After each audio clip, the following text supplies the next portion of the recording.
Dari Abu Hurairah radhiyallahu anhu menceritakan, Rasulullah SAW mengimami kami dalam salat asar. Tiba-tiba beliau melihat seorang lelaki yang juga sedang salat di belakang beliau.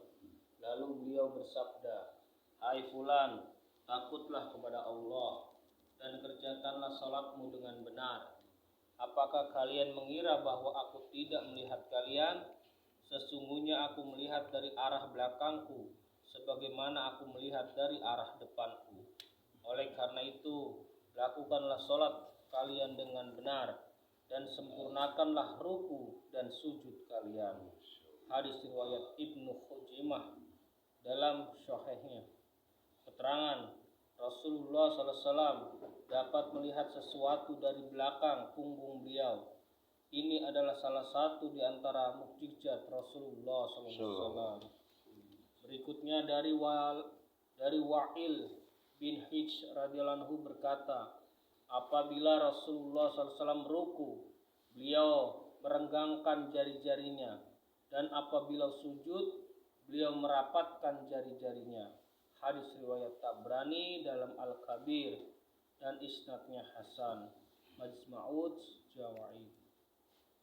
Berikutnya dari Abu Darda radhiyallahu anhu berkata, barang siapa mengerjakan sholat 2 rakaat dengan menyempurnakan ruku dan sujudnya, maka setelah itu tiadalah ia meminta sesuatu kepada Allah, melainkan Allah pasti memberinya, baik dengan segera ataupun ditunda.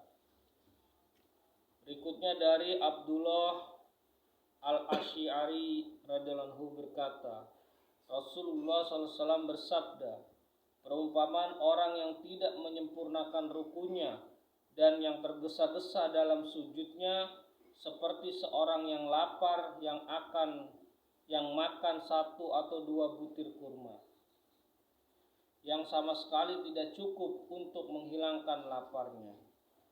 Dari Abdullah Al-Asy'ari radhiyallahu anhu berkata, Rasulullah SAW bersabda, perumpamaan orang yang tidak menyempurnakan rukunya dan tergesa-gesa dalam sujudnya seperti seseorang yang lapar yang makan 1 atau 2 butir kurma, yang sama sekali tidak cukup untuk menghilangkan laparnya. Hadis riwayat Tabrani dalam Al-Kabir, juga Abu Ya'la dan isnadnya Hasan. Majma'ud Jawaid. Keterangan, tergesa-gesa dalam sujud, yaitu seseorang melakukan sujudnya begitu cepat bagaikan ayam mematuk biji-bijian. Sujud seperti ini tidak sempurna. Berikutnya dari Abu Darda radhiyallahu anhu berkata, sesungguhnya Rasulullah SAW bersabda, yang pertama kali akan diangkat dari umat ini adalah khusyuk dalam sholat, sehingga kamu tidak akan mendapati pada mereka seorang pun yang khusyuk dalam sholatnya. Hadis riwayat Tabrani dalam Al-Kabir dan isnadnya Hasan.